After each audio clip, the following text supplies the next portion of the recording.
இந்தியாவில் first time AI intelligent truck வந்து launch பண்ணியிருக்காங்க. இப்போ என் கையில் இருக்கிறது பார்த்தீங்கன்னா மஹேந்திராவோட பிளாசோ 55 ஒரு ஜீப் மாடல் வண்டி, அதாவது ட்ரக் அண்ட் ட்ரெய்லர் வண்டின்னு சொல்லுவாங்க. இதோட இன்ஜின் ஆப்ஷன் இப்போ அப்டேட் பண்ணியிருக்காங்க. நம்ம பழைய வண்டியில் பார்த்த மாதிரி 7.2 லிட்டர் இன்ஜின் தான், ஆனால் 280 ஹார்ஸ் பவர்லேருந்து இப்போ 320 ஹார்ஸ் பவராக வந்து அப்டேட் பண்ணியிருக்காங்க. நியூட்டன் மீட்டர் ஆஃப் டார்க்னு பார்த்தோம் அப்படின்னா 10-20 வந்து இதில் வந்து கொடுத்துருக்காங்க.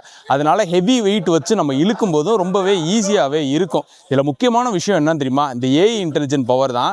இனிமே நீங்க லோடு வச்சு வண்டியை ஒரு மேட்ல ஏத்தினாலும் ஆட்டோமேட்டிக்கா பவர் மோடு ஷிஃப்ட் ஆகிற மாதிரி வந்து இருக்கு. நான் லாஸ்ட் வீடியோல உங்களுக்கு சொல்லியிருப்பேன். வீடியோ பார்க்கல அப்படின்னா டிஸ்கிரிப்ஷன் லிங்க் கொடுத்துருக்கேன், மறக்காம செக் பண்ணி பாருங்க. ஸோ அந்த ஃபீச்சரையும் இப்போ வந்து லான்ச் பண்ணிட்டாங்க. முக்கியமான விஷயம் என்னன்னு பாத்தீங்க அப்படின்னா, இதோட வீல் பேஸ் வந்து ரொம்பவே நீளமா இருக்கு. ஆக்சுவலா இது வந்து சிங்கிள் ஆக்சல் ரியர்ல, பட் ஆனா ஒரு டூயல் ஆக்சல் கொடுக்குற மாதிரி நல்ல ஒரு லாங்கான வீல் பேஸ் வந்து கொடுத்துருக்காங்க. ஸோ ஃபர்ஸ்ட் டைம் இது வரைக்கும் சவுத் தமிழ்நாட்டில் இப்போ தான் வந்து இந்த மாதிரி ஜீப் மாடல் வந்து பார்க்குறேன். ஸோ அடுத்தடுத்து இந்த வண்டியோட ஃபுல் ரிவ்யூ வந்து போடுறேன், மறக்காமல் ஃபாலோ பண்ணிக்கோங்க.